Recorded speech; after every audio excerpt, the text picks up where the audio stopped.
If the son has done something that's right, he's not going to bear the iniquity of his father, all right? Because basically it's on the father what he has done. So that would make Yahweh B'Shem Al-Shai unjust if he punished the son for what the father has done. Go ahead.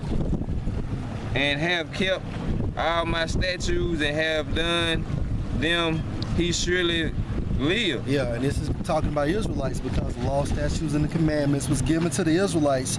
Therefore, if their son basically, live by the law, statutes, and the commandments to the best of his ability, go ahead. The soul that sinned it shall die. So in this situation, the father would die because he broke the law, statutes, and commandments. Go ahead. The son shall not bear the iniquity of the father, because he kept all the statutes, laws, and the commandments. Go ahead. Neither shall the father bear the iniquity of the son. Right. The righteousness of the righteous shall be upon him. And the wickedness of the wicked shall be upon him. Meaning, when you come back around the third and the fourth generation, man. So you are your forefathers, man. So all that sin you did in your previous lives is going to be applied when you walk the earth during that present incarnation, man. Right. And also, if you were righteous in your past life, you know that righteousness will return to you, man. Right. You know, because it tell you, in the book of Sirach, you know how the truth keeps coming back to the righteous seed, man. You know, that's how we endow with that truth, man. First through the spirit and power you have by Shem Al-Shai, man. And then our forefathers, whoever they was, who we were in our former life, man, we lived righteous to the best of our ability, man. And the truth came back to us, man. I got Amos 9:2. That's all I had. Yeah, you got something over there, bro? Revelation. I'm gonna bring this one out for the brother. Hey, Amos 9:2. Though they dig into hell, thence shall my hand take them.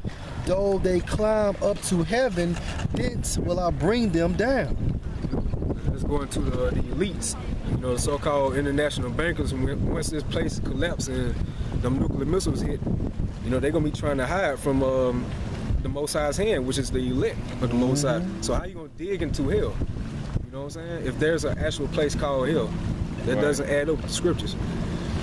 Exactly. One in description Revelation. Yeah, I think I got one though for y'all. This Revelation 6 and started at 8. And I looked and behold, you break this down, Yashima. And I looked, behold, a pale horse, and his name that sat on him was Death, and hell followed with him. Death, right. Death and hell follow him, man. That's talking about the so-called white man. All right, wherever he go, death and hell follow him, man. That death being the actual death, and that hell being that condition that follow Esau, man. Because before he came over here to this land, man, the Native Americans was over here, the so-called Native Americans, which is the tribe of Gad and Reuben. They were living in paradise, man. But Esau came over here to set up shop. You know, he brought swine with him. He brought diseases with him. You know, he brought slavery, hardship with him. He brought what's that disease he gave him in the blankets? Smallpox. Yeah, smallpox. All right, that's a form of hell, those smallpox, man. But before then, they was living in harmony, man. That article you be bringing out, Scott, about how the Native American had it set up, how they had it going, man. You know, having sex all night. The women were working. You know, they were hunting. They had plenty of food. You know, they had surplus, man. The herbs. You know, That's but right. now America is completely depleted of all the nutrients, man. You know, there ain't even no nutrients in America, man. You know, in the soil. Yeah, in the soil of America, man.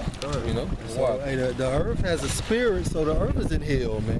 Right. Earth is mourning. Yeah. That was it. Go ahead. I got something. You got something? Go ahead. All right. Hey, this is going to be about the parable about Lazarus and the rich man, and I'll just get to the point. Just read it. Might well go read. All right, Luke 16 and 19, there was a certain rich man which was clothed in purple and fine linen, and fared sumptuously every day. Right, which represents royalty. Go ahead. And there was a certain beggar named Lazarus, which was laid at his gate full of sores. Right, which the rich man represents the so-called white people, and Lazarus represents the Israelites, man. So-called Negroes, Hispanics, Latinos, and Native Americans. Go ahead. And desiring to be fed with the crumbs which fell from the rich man's table. Right, because that's all what our people is doing, man.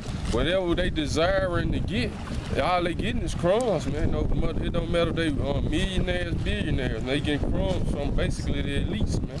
You know, that's what our people desire for crumbs, man. You know. Go ahead. Moreover, the dogs came and licked the sores. Right, which the dogs represents the other nations, man. You know, and when the dog come lick your sores, it's supposed to heal it, man. But it's not. It's like how these other nations in our neighborhoods, man. It's like they there to help us, man. But they really there to exploit us, take from us, and take us down through there, man. Really, it ain't for to help us none. The Arab got all kind of stuff that he don't even use in his stove. He don't use tobacco. He don't eat skins. He don't drink beer. He sticks to the law, statutes, and commandments harder than the white man. But he still ain't here to help us though. And it came to pass that the beggar died and was carried by the angels into Abraham's bosom. The rich man also that represents basically the chosen lineage that went through Abraham, Isaac, and Jacob, man. Going back to what the brother said, basically the Israelites they go to the right hand of the Most High, man. All the other nations go to the left hand side, man. Right. Go ahead, bro. And the rich man also died and was buried. And in hell he lift up his eyes, being in torments, and seeth Abraham afar off. Right. So you want to break it up? Right. So it say in hell he lift up his eyes and being in torments, man, which represents basically the suffering and pain that he gonna be going through, man. You know, it's basically gonna be a trade in places, man. Going back to Isaiah 14, and we gonna rule over our oppressors, basically. Go ahead. Yeah, because Abraham's bosom is the kingdom of heaven, man. And seeth Abraham afar off, and Lazarus in his bosom. And he cried and said, Father Abraham, have mercy on me, and send Lazarus, that he may dip the tip of his finger in water and cool my tongue, for I am tormented in this flame. Go ahead. So if Abraham is Yahweh Shem Al-Shah's friend, why the fuck is he in hell, man? It's a parable, man. And then he wanted that water touch tip of his tongue, man. That's the relief, man. All right, just like we be wanting that relief, man. You know, brothers work outside, brothers working those plants or whatever, those hot-ass plants, man. You be wanting relief, man. All right, check the check. You know, your woman giving you hell, man. You know, you can't see too far ahead, man. All the hell be on you, man. You be wanting some type of relief, man. That's right. And that's how the so-called white man gonna be, except he's gonna be 100,000 times worse, man. 25. But Abraham said, Son, remember that thou in thy lifetime receivest thy good things. Right. And you want to say something, bro? Nah, go ahead. And likewise, Lazarus evil things. Right, so it basically telling the rich man in his lifetime, which let you know is a parable, you receive good things. But Lazarus in his lifetime receive evil things, man. You know, you want to break that down up? Right. You know, which you was talking about the conditions when they was here when they was living, basically, man. You know, go ahead. But now he is comforted, and thou art tormented. Right, so there you go. It basically switched up, man. You know, said now he is comforted and thou's tormented, man. But the parable basically went back to the condition that a life that they was living when they was on the earth, man. You know. I wanted to look up some of them words in that parable. You had something? Yeah. Two quick ones real quick. This is Ecclesiastes 7:1. It said, "A good name is better than precious ornament, and the day of death, than the day of one's birth." Yeah, and the reason why the day of death basically is better because hell, we not in our kingdom, man. We are in hell on earth, man. You know what I'm saying? And when you die, you go back to the spiritual world where it's relief. You back in paradise. However, Earth's supposed to be in a paradise, but at this time frame, Esau is running it. So Esau's heaven is our hell, man. So I got one more quick one. It said Philippians 1:21. For to me, to live is Yahweh Shai, and to die is gain. But if I live in the flesh, this is the fruit of my labor, yet what I shall choose I will not. For I am in a scrape betwixt two. Because Paul knew he had to push out the word. He had to expand his office to the Gentiles, man. It said, for I am in a scrape betwixt two, having a desire to depart and to be with Yahweh Shai, which is far better. Right, so because Paul understood that. And we should get the parable, well, not the parable, the account where Paul was summoned, his spirit was summoned to the spirit world. Because he went to the spirit world, man, and he saw that it was such a great paradise, he couldn't even put it in words, man. But Paul knew he had a job to do, and that's why he couldn't die, man. But it was still a difficult position because, man, knowing what you know now from his shoes, hell, of course you would want to go back there, man. I got something quick for you. This Luke 23 started 39. And one of the malefactors which were hanged railed on him, saying, If thou be the Mashiach, save thyself and us.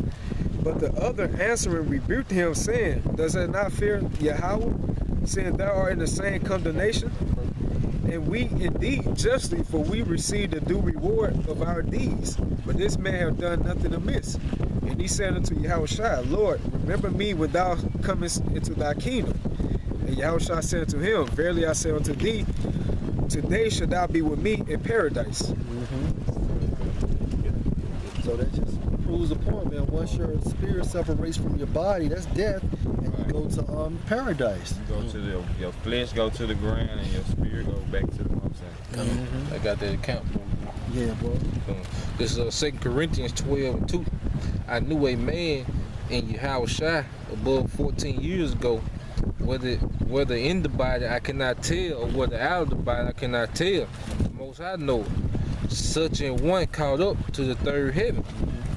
And I knew such a man, whether in the body or out of the body, I cannot tell. The most I know, how that he was caught up into paradise and heard unspeakable word, which is not lawful for man to utter.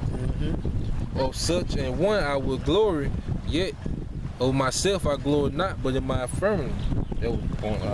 How that he was caught up into paradise and heard unspeakable words, which is not unlawful for a man to utter. God.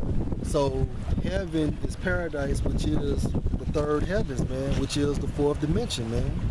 Everybody dies and goes to the spirit world because your spirits belong and is a part of Yahweh Shem Shai. So basically, if he destroyed the spirit, then he's destroying a part of himself. You know? So really, energy is created, however, it can't be destroyed. And that's under the law, statutes, and commandments of Yahweh Shem Shai. You know, that's why you're trying to put, it's like fire. How you gonna put enough fire? You just gonna add fire to fire. It's just gonna be buried. That's all it's gonna be. It's not gonna disappear. It's just pure fire. Yeah. And you know what proves that? That's when you die. That's why your body goes cold. Yep. Okay, anymore? Hey, with that, hey, we hope you were edified. All praises to Yahweh, Ba'ashem, Yahweh Shai. Hey, double honors to the apostles and the elders. Salutations to you, sincere brothers, teaching in truth and sincerity. Shalom. Shalom.